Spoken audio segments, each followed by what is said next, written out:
Science has profoundly altered the conditions of man's life, both materially and in ways of the spirit as well.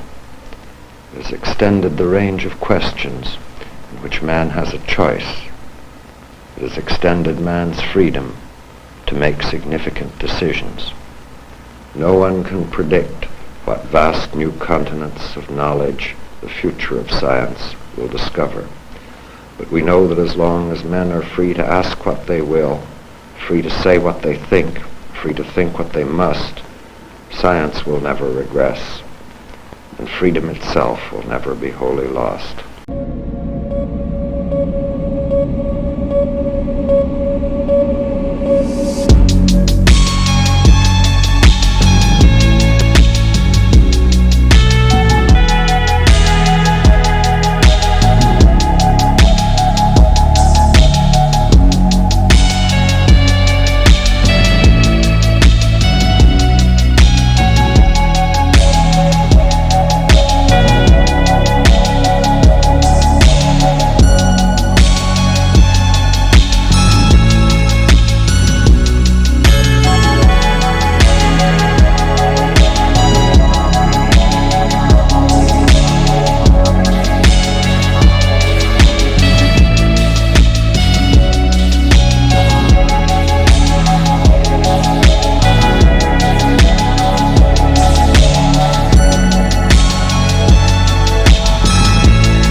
Okay. Renting a paddle boat. No, that is not correct.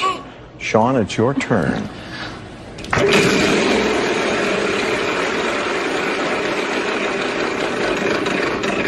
$500. T. Yes, 2 T's. Like to buy an E. Mm-hmm. There are 2 E's. And no more vowels. I like to solve. Yeah. Renting a paddle boat. No, that's not right. Oh. Michelle, you have $3,000. You can spin again, but you don't have to. Oh.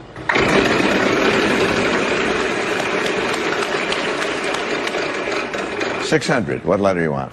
M. No. Crystal. I have to spin.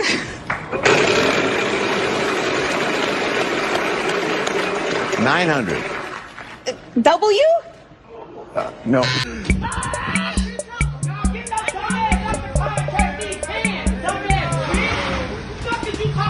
Hey, hold on.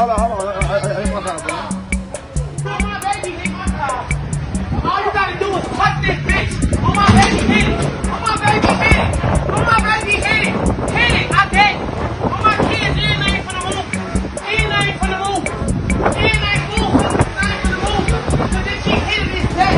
I'ma drag that bitch right out of her.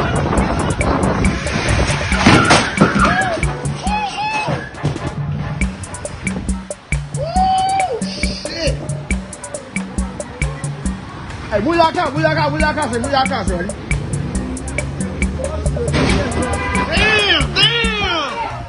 Damn! She flipped the whole truck. Yeah! You dumbass bitch! You dumbass bitch! Get that. I ain't even got one, baby. I ain't even got one. I ain't even got one. Look at her.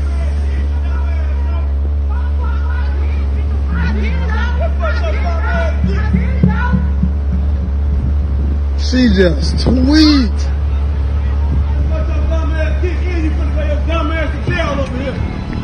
With your black racist ass bitch. And you almost just hit my motherfucking car with my kids in it. Lucky mama you ain't just hit it, cause I be beating your dumb ass. Get him, go, bitch.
biological intelligence has evolved to use very little power, so we only use 30 watts.